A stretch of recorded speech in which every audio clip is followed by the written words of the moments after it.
Apart from the pubs and the pictures, the only escape from the daily round came once a year during Wakes Week. By the 1930s, many mill workers could afford to visit Blackpool. Oh, Wakes Week, oh, well, I mean, all the mills shut down, didn't they? And they organised, if you had any money, you could go to Blackpool for a week. They used to have these Wakes clubs. A shilling a week in Wakes Club, £2.10. They could go away for a week with that. And I used to go on train for 9 shillings, £1 for me lodgings, and for a pier ticket for dancing. And I used to save about 2 shillings for some rock to bring home. Doctors used to tell you, he was surprised when all the people at Oldham Wakes went away on their holidays. He says, and that's the only time that Oldham was really clean because there were no mills.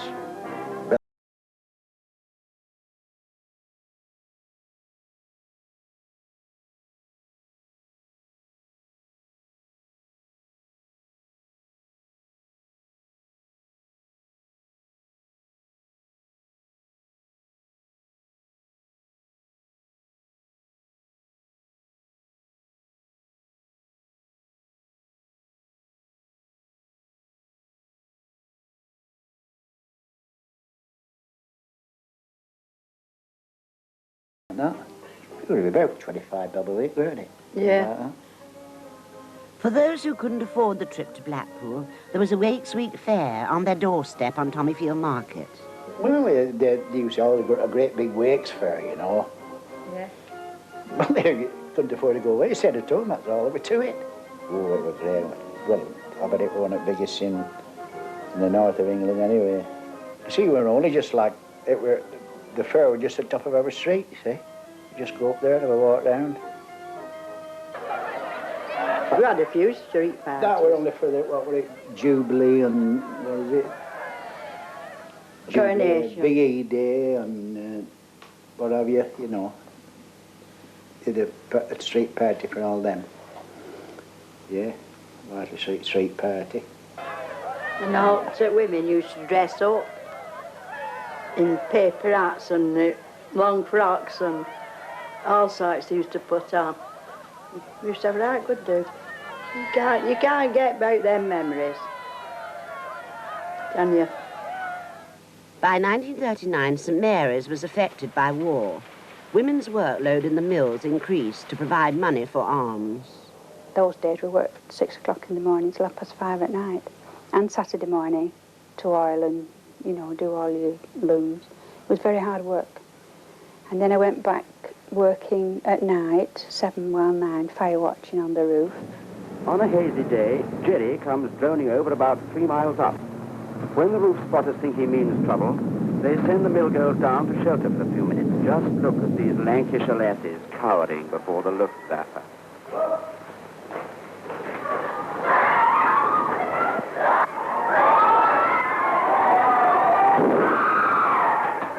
These are the folk whom Field Marshal Goering hoped to bomb into capitulation. It was hard work there because it was a grassy place, but one has to do something because my husband was in the Air Force, so I didn't get anything. You know, no, not a proper wage off him anyway. So you want it, you have to go and work for it, and that's the end of it. The women coped alone with the problems of daily life. Their men were far away from home, and it was very hard to keep in touch. But they could send messages through the local cinema. Hello, Oldham. Greetings to you all, and the boys serving out here. Hello, Eva darling. You look fine. I am fit and well, and hope to meet you all again soon. So cheerio, chins up, and God bless you always. And now, Mr. and Mrs. Fred Mills, if you're in the audience, I have a surprise for you. Hello, Mum. Hello, Dad. Hope you are well. I am fine. It seems a good while since I was with you last. I receive your letters regularly, and I look forward to them more than ever. Best regards to all, and I hope it won't be long before I'm with you all again.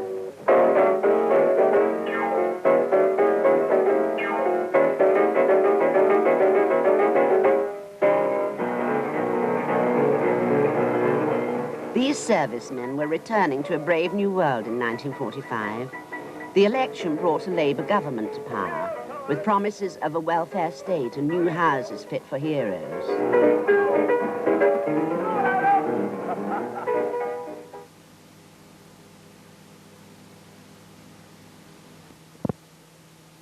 Go under. We picked out our best men to command. Services and civilians, scientists and technicians, leaders and rankers. We stood in together and we saw it through. That's how we've won the war for freedom. And now, what about this war against ill health and unhappiness? This is another war for freedom. And don't let's have anyone getting up and saying that's different. It isn't. But its battlefields are our thickly crowded areas, and the slums are its front line. The fighters are still the common people. Architects, doctors, planners, engineers, social workers, step out into the light. It's you who have to plan this invasion. We are waiting for the signal now. The Labour Party swept to power in 1945 on this tide of optimism. But the reconstruction of Britain proved slow. By the 1950s, over a third of British homes still had outside toilets. The grand visions of London architects affected Lancashire not at all. Oldham settled back to work in the cotton mills. In St Mary's, life went on almost unchanged, and a new generation was growing up. Tony Turner was born just after the war. Earliest memories of the area were of feeling quite safe and secure in that area, not being too much aware of the outside world. This is before television was readily available. And you didn't just receive too much information from any other quarter apart from the area that you lived in. So there was this nice blanket around it, which I think probably in retrospect accounts for some of the nostalgia that people feel. My mother had a few sisters, 4 sisters I think, and 2 of them lived in the same street. There were gaps of 2 houses between each of the houses, but they'd all moved to that, or stayed in that one street when they got married.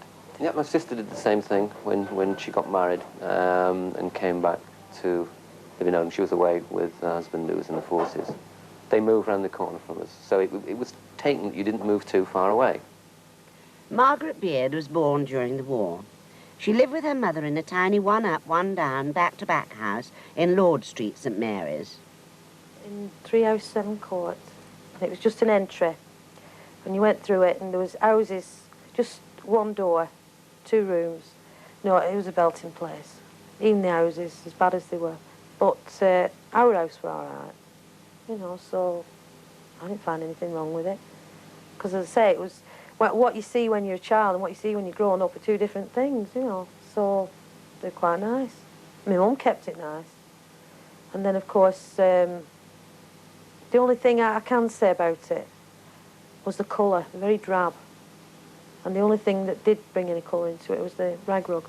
People had a reasonable standard of living. They maintained themselves, you know. The women mopped and stoned the steps regularly, and they didn't. They'd be reminded of it by the neighbours.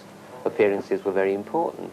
But there was no overall impression of poverty, and certainly no poverty that I can remember. Housework in the still primitive kitchens was exhausting for women like Margaret's mother, a full-time mill worker. And she'd walk in and she'd just plonk herself down on the nearest chair, and that'd be it, you know, for at least half an hour. And eventually she'd get round to making tea. But she was very ratty, and I found a lot of the older people were. I mean, she was 42 when she had me. And as I say, I'm thinking now about 6, 7-year-old.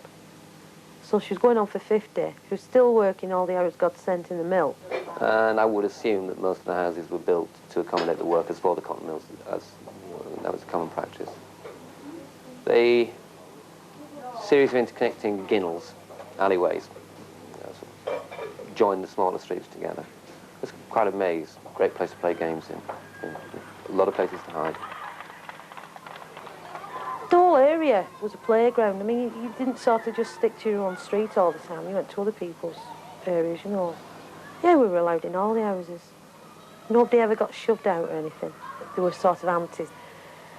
Yeah, it was nice, you know. You could go in there if your mum didn't want you in the house and it was a bit rough outside, you could just go in one of their houses.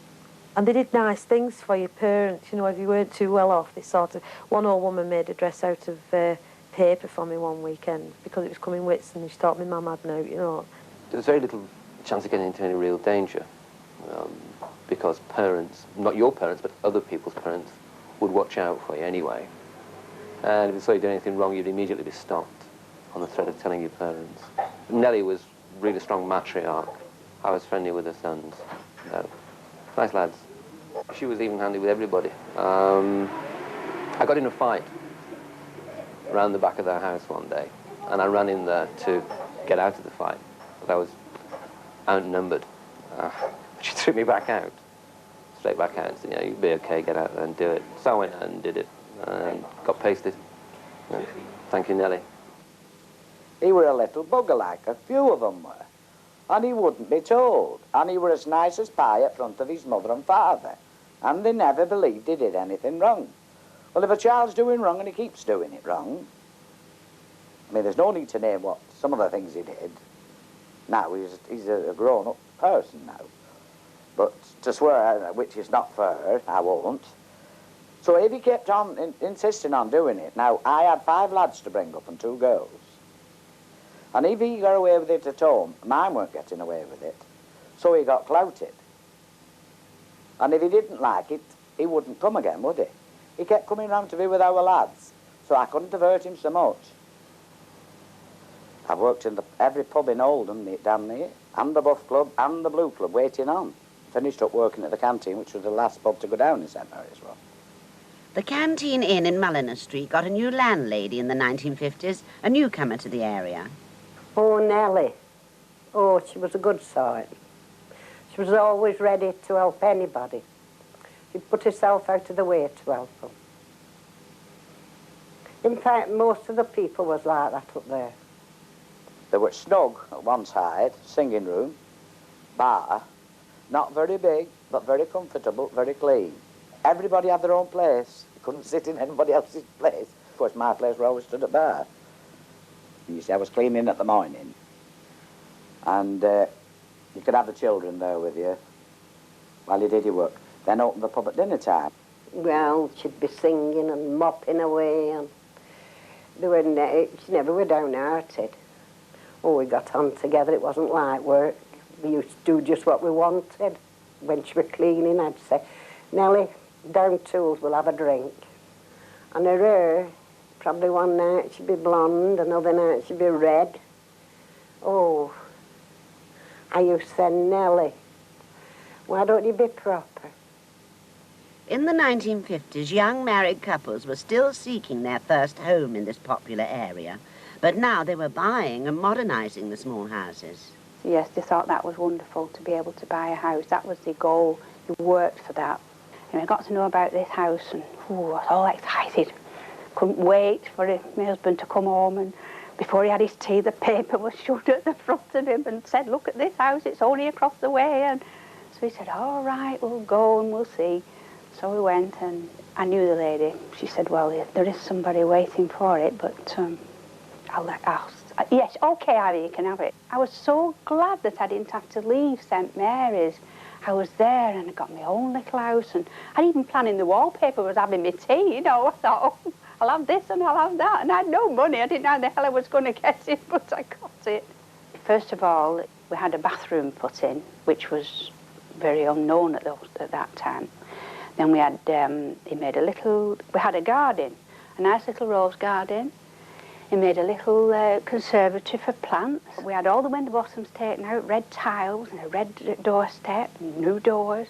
My God, I thought it was Queen Elizabeth in my little house. All the row was doing the same thing, and we made that little street a little, well, to me it was like a paradise. It was my home, and I enjoyed it. But a lot of the houses on St Mary's, they did neglect them. There are lots of things that the landlords could have done to make life a lot easier. All they did was just draw the rents, and that was it. Mod cons, cars and TVs could cushion but not cure bad housing. Many back-to-back houses were beyond repair. This is a typical 19th century cotton town. Hundreds of mills were constructed, houses of a nasty kind built round them, with no thought of amenity or good standards about them. Tom Cartledge came to Oldham in 1960 to apply for the new job as borough architect. I got up about 5 in the morning and decided I would look round. in the early morning light. So dressed and went out into the area behind the church, which I now know as St Mary's Ward. I was horrified by what I can only describe as the pathetic remnants of families which were to be found in the houses there. The sort of degradation of the whole area. One of the first things that struck me was the dirty condition of the children. And I thought back again to the new town I left and felt very depressed about the situation. When they offered me the job, I said, yes, I would take it. The thing that bothered me about this place is the appalling condition of a place I've looked around this morning. You call it the St Mary's Ward. I said, it's a disgrace to you and to the country as a whole. One of the councillors kind of leapt in his seat rather like a victorious boxer and waved his arms and said, just a job. He said, I've been telling them this for years. He said, this is what we want. No, this kind of thing. No? We fully intend to do something about the St Mary's Ward, and this is really what we want you here for. Thinking about this, you thought, well, as an architect planner, apparently they have offered you a job. For God's sake, kind of go on and get on with it, get something done about this. So I was convinced that until the plight of these sort of places was brought to the notice of the sort of government in all its forms, we would never get anywhere. And what better than, in fact, to have it demonstrated on either radio or television. In 1962, the BBC arrived to make a programme exposing slum conditions in Oldham. A mile away lies St Mary's Ward. There the dark rows of terraced houses, 2 rooms up, 2 down, cover almost every inch of earth like drab sores. St Mary's is next on the list in Oldham Slum Clearance Drive. Even so, it will be at least 5 years before these people have decent homes. The 19 houses that form this typical Lancashire court have, surprisingly, not yet been condemned. These houses are about 150 years old, but such is Oldham's housing problem that they haven't been condemned yet, although they will be. They're back-to-back houses. That means that 2 houses are built back-to-back with the interior wall of one being the back wall of the other, and that means that 59 men, women and children all have to use these 4 toilets. These toilets are as old as the houses. 3 families to every one of them, and they haven't got any modern flush or anything of that kind. Well, Mr. Cartledge, why does it take so long? How many houses, in fact, are condemned in Oldham? 15,000. And are you reducing them very rapidly? No, not at all. In 1954, there were 11,000 condemned houses. We've been building since then at a rate of a little over 300 a year, but it's insufficient to cope with the problem, and at today's date we have 15,000 slum houses. Oldham Council, to keep its shrinking population, decided to rehouse people in a new estate within the town. So the fate of St Mary's, right in the centre, was sealed. And in June 1962 it was declared a slum area. I felt absolutely shattered that someone could come and tell me, or tell everybody, that the place we'd chosen to live, where I was born, where I was happy, when we'd done all my house, got it like a little palace, that someone could say, right, this is a slum area, that and the other. I was absolutely amazed. In fact, I sat down and it broke me out. I did that night. It really, really upset me. There can be no doubt that the necessity to demolish wholesale the St Mary's area was a valid one. When you think back that in 1895 it is on record that the medical officer of health at that time was drawing the attention of the council to the appalling housing conditions of the St Mary's Ward. 70 or more years later, that condition remained. I lived in one house. They took the half-stone house to put me a little modern gas fire in and take the old coal fire out. And there were a bed of blackjacks in it. They used to run up the bloody walls at night. So there was no doubt that we had a replanning exercise on our minds of an extensive character. It fitted in very well with my personal ideas about the reconstruction of this town. To speed along his huge programme, Tom Cartledge brought in the Minister of Housing. Here was a potential ally. So I asked if he would be interested in a slum clearance scheme, a rebuilding scheme in Oldham. So without saying anything to anybody, they came to Oldham and looked around the St Mary's ward. And he said, this is absolutely the thing. He said, it's perfect for our purpose. The ministry used St Mary's as a guinea pig to test a new kind of building, the only way to rehouse people quickly. In 1962, researchers moved in to interview residents. They wanted to discover their housing needs and to design system-built units which matched them. They were particularly struck by the residents' attachment to their area. I thought it was a tremendous shame that all that should be just taken away, removed in one fell swoop because of a decision at the town hall, with very little consultation with the people that lived there.